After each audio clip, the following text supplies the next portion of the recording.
नमस्कार मंडळी, मी शीतल आणि तुम्ही पाहताय दिल्लीकर मराठी। या व्हिडिओमध्ये मी तुम्हाला महिलांनी आपल्या पायामध्ये जोडवी घालताना कोणत्या चुका करू नयेत, त्याचबरोबर कोणते नियम पाळावेत याबद्दलची माहिती देणार आहे। त्याचबरोबर कोणत्या प्रकारची जोडवी आपल्या पायामध्ये घालणं अशुभ मानलं जातं याची माहिती सुद्धा मी तुम्हाला याच व्हिडिओत देईल। तेव्हा व्हिडिओ संपूर्ण पहा। चॅनलवर नवीन असाल तर सबस्क्राइब करा आणि व्हिडिओ पाहत असताना सर्वांनी कमेंट्समध्ये लिहा ओम नमः शिवाय, माता पार्वती की जय। चला तर मग व्हिडिओला सुरुवात करते। मंडळी, कोणत्याही मुलीचं लग्न झालं की तिच्या शृंगारामध्ये भर पडते ती सौभाग्य अलंकारांची, आणि हे अलंकार तिला लग्नानंतर कायमस्वरूपी घालावे लागतात। या सौभाग्य अलंकारांवरूनच आपण ओळखू शकतो की या मुलीचं लग्न झालेलं आहे किंवा ही महिला विवाहित आहे।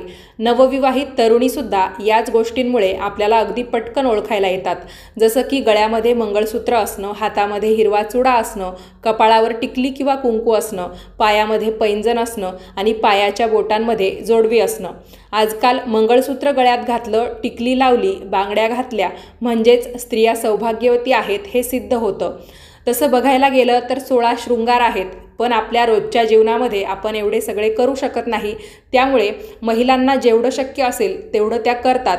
त्यातल्या त्यात पायामध्ये जोडवी, कपाळावर टिकली किंवा कुंकू लावणं आणि हातामध्ये बांगड्या असणं हे नियम महिलांनी पाळलेच पाहिजे। कोणत्याही प्रौढ पुरुषाकडे जेव्हा आपण बघतो तर तो विवाहित असेल किंवा नाही हे आपल्याला अगदी खात्रीपूर्वक सांगता येणं तसं कठीण असतं, कारण पुरुष कोणत्याही प्रकारचे सौभाग्य अलंकार घालत नाही। पण गळ्यामध्ये मंगळसूत्र आणि पायाच्या बोटामध्ये जोडवी पाहिली की ते धारण करणारी महिला विवाहित असते हेच सर्वांना कळून येतं।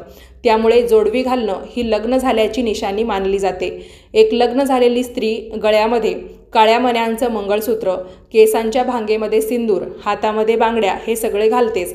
आपण लहानपणापासून आपल्या आईला किंवा आजूबाजूच्या स्त्रियांना हे सर्व अलंकार घालताना पाहिलेलंच असेल। या सर्व सौभाग्याच्या निशाणी मानल्या जातात।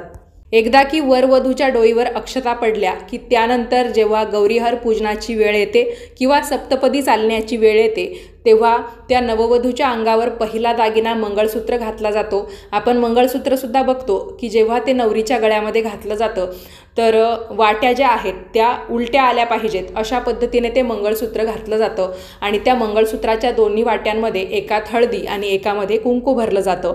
त्यानंतर जेव्हा गौरीहर पूजन होतं तर त्यावेळेसच तिच्या पायामध्ये दुसरा अलंकार चढवला जातो आणि तो म्हणजे जोडवे।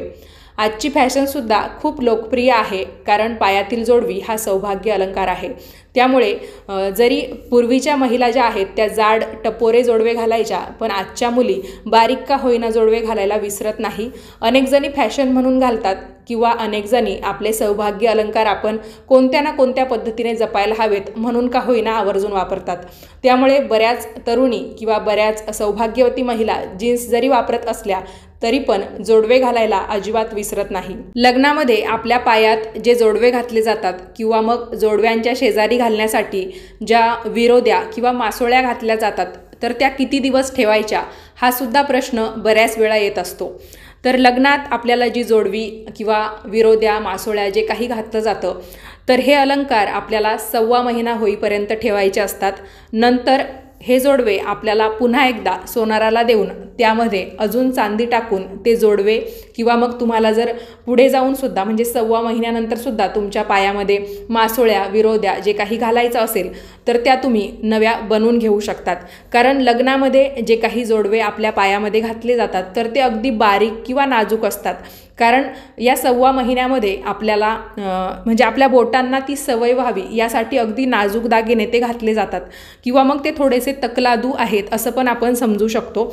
पण आपल्याला जेव्हा कायमस्वरूपी जोडवे वापरण्याची वेळ येते तर ते थोडेसे का होईना भक्कम असावे किंवा ते टिकाऊ असावे या कारणांसाठी आपण हे जोडवे बदलून घ्यायचे असतात।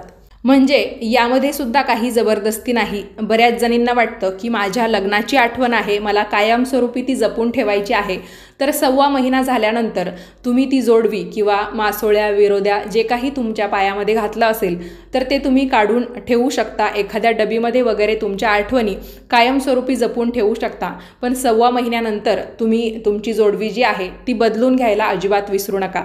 बऱ्याच जणी आपल्या पायामध्ये घुंगरांची जोडवी घालतात किंवा मग खूप जास्त पिळे असलेली जोडवी घालतात. पण खूप जास्त पिळ्यांची जोडवी शक्यतो घालू नयेत असं म्हटलं जातं.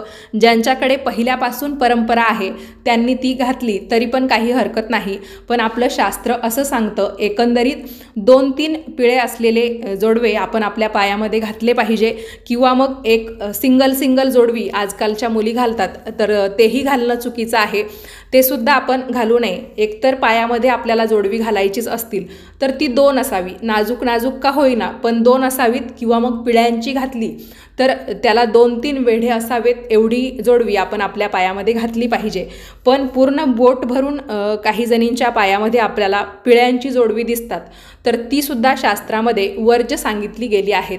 तुमच्यापैकी कोण अशी जोडवी घालतं म्हणजे कुणाकडून आत्तापर्यंत या चुका होत आहेत त्यांनी मला कमेंट्समध्ये नक्की सांगा. तुम्ही सुद्धा पूर्ण बोट भरून पिळ्यांची जोडवी घालत असाल तर ती तुम्हाला बदलता आली तर नक्कीच बदलून घ्या. पण तुमच्याकडे जर तशी परंपरा असेल तर मग तुम्ही तशीच वापरली तरीसुद्धा काही हरकत नाही. मी तुम्हाला फक्त शास्त्रानुसार नियम सांगितलेला आहे.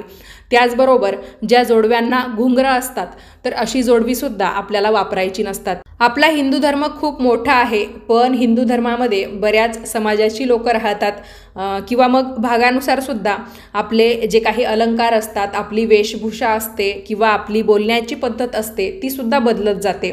जसं की दर 15 किलोमीटरला भाषा बदलते त्याच पद्धतीने आपलं राहणीमानसुद्धा थोडंफार बदलत असतं. त्यामुळेच आपल्या या देशामध्ये आपल्याला विविधता बघायला मिळते. त्यामुळे जोडव्यांच्या बाबतीत म्हणायचं झालं तर मग बऱ्याच ठिकाणी अंगठ्यामध्ये सुद्धा जोडव्यांचाच काही एक प्रकार घालण्याची पद्धत आहे. कुणाकडे पायाच्या सर्व बोटांमध्ये जोडवी घालण्याची पद्धत आहे. आणि आपलं सामान्य जर म्हणायचं झालं तर शक्यतो जोडवी जी आहे ती आपल्या पायाच्या अंगठ्या शेजारच्या बोटामध्ये घालावीत आणि जोड असलेली जोडवी आपण घातलेली पाहिजे. जोड म्हणजे जोडी. तर आपल्या पायाच्या अंगठ्या शेजारच्या बोटामध्ये जेव्हा आपण जोडवी घालतो तर त्या बोटामध्ये 2 आणि दुसऱ्या पायाच्या सुद्धा अंगठ्या शेजारच्या बोटामध्ये 2 अशी 2 जोडवी आपण घातली पाहिजे.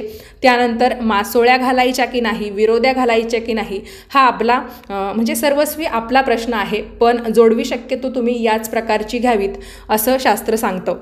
बऱ्याच वेळा काही काम करत असताना किंवा मग कळत नकळतपणे एखादीच्या पायातलं जोडवं हरवून जातं तर त्यावेळेससुद्धा मनामध्ये खूप उलटसुलट प्रकारच्या शंका येतात की जोडवं हरवल्यावर काही अशुभ असतं का. तर शास्त्रानुसार ही घटना खरोखर अशुभ मानली जाते. पण त्यावर उपाय म्हणून तुम्ही तुमचं ते जोडवं आहे ते शोधण्याचा प्रयत्न करा.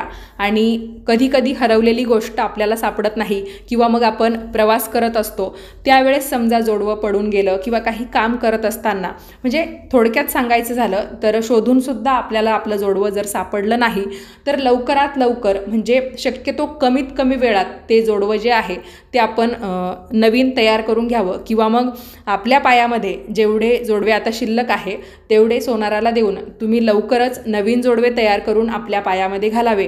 कारण जोडवं जे आहे ते शक्यतो हरवून देऊ नये किंवा आपल्या पायातील जोडवी इतर कुणाला घालायला सुद्धा देऊ नये. तर हा सुद्धा नियम तुम्हाला पाळायचा आहे. बघा बऱ्याच वेळा आपण असं म्हणतो की सध्याचा काळ खूप धावपळीचा आहे किंवा माणसाने आता नवीन गोष्टी स्वीकार करायला शिकलं पाहिजे, जुन्या गोष्टी सोडून दिल्या पाहिजे. पण काही गोष्टी अशा आहेत की त्या आपल्याला विचार करायला भाग पाडतात आणि आपण जुन्या गोष्टींकडे वळून बघितल्याशिवाय राहत नाही. जसं की पूर्वीच्या काळी आपल्या आई आजी यांच्या काळात जर आपण थोडंसं डोकावून बघितलं तर त्यांच्या काळामध्ये सीझर डिलेवरी हा प्रकार नव्हता, नॉर्मल डिलिव्हरी व्हायची. आता तरी बऱ्याच जणांचं हम दो हमारे दो किंवा मग हम दो हमारा एक एवढाच नियम असतो. पण पूर्वीच्या काळी बाळंतपणंसुद्धा 3-3, 4-4, 5-5, 7-7 तर अशी सुद्धा उदाहरणं आपल्याला बघायला मिळतात. कारण आपल्याच आत्या असतील, आपले काका असतील, मावशी असतील तर यांची संख्यासुद्धा जास्त आहे जी आत्ताच्या काळात आपल्याला बघायलासुद्धा मिळणार नाही. तर मला तुम्हाला हे सांगायचं आहे की एवढे सगळे बाळंतपणं होत असतानासुद्धा त्यांना कोणत्याही प्रकारचे त्रास कधीही झाले नाही. त्यामुळे आपल्याच या जुन्या काळातल्या ज्या काही स्त्रिया आहेत, महिला आहेत त्या आपल्याला नेहमीच असं सांगतात की आम्ही जेवढा त्रास काढला तेवढा तर तुम्ही आत्ताच्या मुली सहनसुद्धा करू शकणार नाही. तर मग हे सगळं कशामुळे घडतंय तर आपण काही गोष्टी विसरत चाललेलो आहोत. म्हणजे त्या अजूनसुद्धा त्यांच्या पायामध्ये अगदी जाड टपोरे जोडवे घालतात किंवा मग त्यांच्या हातातल्या बांगड्या जरी आपण बघितल्या तरी डझनभर असतात किंवा मग आपण जे अलंकार अगदी तकलादू वापरतो किंवा अगदी नाजूक साजूक वापरतो तर त्याचा आपल्या शरीरावर कोणत्याही प्रकारचा परिणाम होत नाही। आपली जीवनशैली बदलत चाललेली आहे किंवा एक फॅशन म्हणून आपण ते अलंकार घालतो आणि आपल्या शरीराला त्याचा पाहिजे तसा फायदा होत नाही। तर आपल्या पायामध्ये जोडवे घालणं का फायद्याचं आहे किंवा ते कशा प्रकारचे घातले पाहिजे हे मी तुम्हाला नुकतंच सांगितलं। आता जोडव्यांचा विषय चालू आहे तर पायामध्ये जोडवी घातल्यामुळे कोणकोणत्या प्रकारचे फायदे आपल्याला होतात हे मी तुम्हाला सांगते। शरीरामधील प्रजनन क्षमता चांगली राहते। तुम्ही आत्ताच्या काळात सुद्धा बघत असाल की कितीतरी महिलांना बाळ होण्यास अडचण येते, तर नक्कीच आपण आपल्या पायामध्ये कायमस्वरूपी जोडवे घातले पाहिजे आणि ते 2-2 आणि थोडेसे जाडसर घातले तर नक्कीच तुम्हाला याचा फायदा होईल। त्याचबरोबर हृदयाची गती नियंत्रित करण्यासाठी जोडवी खूप उपयुक्त आहे। जोडवी घातल्यामुळे थायरॉईडचा धोका कमी असतो। जोडवी घातल्यामुळे मासिक पाळीमध्ये येणाऱ्या अडचणी कमी होतात आणि मासिक पाळीसुद्धा नियमित होते। PCOD, PCOS हे जे आजार आहेत ते आपण आता खूप जास्त प्रमाणात बघतो, तर त्याचं कारणसुद्धा कदाचित हेच असावं। जोडव्यांमुळे एक विशिष्ट रक्तवाहिनी व दाब निर्माण होत असल्यामुळे गर्भाशयाला रक्तपुरवठा सुरळीत होतो, गर्भाची संवेदनशीलता वाढते। जोडवी घातल्यामुळे शरीरातील सर्व नसा आणि मांसपेशी व्यवस्थित काम करतात। दोन्ही पायात जोडवे घातल्यामुळे ऊर्जेचे प्रमाण व्यवस्थित राहते। त्यामुळे आपण जुन्या काळच्या महिलांच्या पायात जे काही जोडवे बघतो त्यांनी जर ते जोडवे कधी काढले तर त्यांच्या पायाला त्या जोडव्यांचे अगदी गट्टे पडलेले असतात, म्हणजे आपल्या बोटांचा जो काही भाग असतो तो अगदी बारीक पडलेला असतो, म्हणजे त्या जोडव्यांमुळे निशाणं पडलेली असतात। जरी ती निशाणं पडतात पण त्या जोडव्यांमुळे त्यांच्या शरीराला कायमस्वरूपी फायदाच झालेला आहे आणि त्यांच्यामध्ये आजारपणाचं प्रमाणसुद्धा कमी होतं। आपल्या भारतीय ज्योतिषशास्त्रानुसार ज्योतिषतज्ञसुद्धा हेच सांगतात, जोडवी म्हणजेच चांदीची असतात आणि चांदी हे चंद्राचं प्रतीक आहे। चंद्र हा मनाचा कारक आहे, म्हणूनच विवाहित महिलांना चंद्राचा आशीर्वाद मिळवण्यासाठी किंवा आपल्या कुंडलीतला चंद्रग्रह नेहमी मजबूत राहावा यासाठी त्यांनी चांदीची जोडवी पायामध्ये घालणं खूप आवश्यक आहे। महिलांना दर महिन्याला मासिक पाळी सुरू असते आणि मासिक पाळीचं जे काही चक्र आहे ते अगदी व्यवस्थित चालावं किंवा मग त्या अगोदर महिलांचे बऱ्याचदा मूड स्विंग्स होतात। ही सगळी हार्मोनलची पातळी जेव्हा वर खाली होते, असंतुलित होते, तेव्हा या सगळ्या गोष्टी घडतात। पण त्यामध्ये सुद्धा आपली मनस्थिती चांगली राहावी यासाठी महिलांनी आपले जे काही सौभाग्य अलंकार आहे ते नेहमी वापरले पाहिजे। ज्या काळामध्ये ही जोडवी घालण्याची प्रथा सुरू झाली असेल त्याच्या आसपास आपण गेलो तर काही उत्तरं आपल्याला लगेच सापडतील। जुन्या काळी 12 ते 16 वर्ष वयाची मुलगी लग्न करून दुसऱ्याच्या घरी जायची। बऱ्याच मुलींच्या बाबतीत तर असंही व्हायचं की लग्नानंतर त्यांचे मासिक धर्म सुरू व्हायचे, म्हणजेच अगदी बालविवाह केले जायचे। आपसुकच नवविवाहिता कोणतीही असो, आत्ताच्या काळातली असो किंवा पूर्वीच्या काळातली असो, तिच्यासाठी तिथलं वातावरण खूप नवीन असतं किंवा मग सुरुवातीचे काही दिवस असे असतात की आपल्या घरात माणूस रुळलेलं असतं, दुसऱ्याच्या घरी जेव्हा जातं तेव्हा आपल्याकडून सगळं बरोबर होईल ना किंवा आपण जे काही काम करतोय ते घरातल्यांना आवडेल ना, आपला स्वयंपाक सगळ्यांना आवडेल ना, अशा वेगवेगळ्या गोष्टींनी ती मुलगी संकोचयुक्त जगामध्ये वावरत असते, अनोळखी लोकांमध्ये आणि मोठ्या जागेमध्ये। आता तरी खूप छोट्या कुटुंब पद्धती आहेत, पूर्वीच्या काळी मोठ्या आणि एकत्र कुटुंब पद्धती असायच्या आणि त्या कुटुंबामध्ये जास्त व्यक्तीसुद्धा असायच्या आणि मोठी घरं म्हटली की अंगण, पडवी, सोफा, माझघर या नव्या मुलीला या सगळ्यांमध्ये वावरावं लागायचं आणि बऱ्याच जणांच्या घरी नोकर चाकर असतील किंवा मग दीर, नणंद, भाऊजाई, भाया या सगळ्या गोष्टींना तिला म्हणजेच सामोरं जावं लागायचं। त्या घरातील वडीलधाऱ्यांना याची कल्पना आलेली असावी, नववधूला या वातावरणामध्ये वावरायला किंवा रुळायला सहज मोकळं वाटावं असंच त्या वडीलधाऱ्यांना वाटत असावं।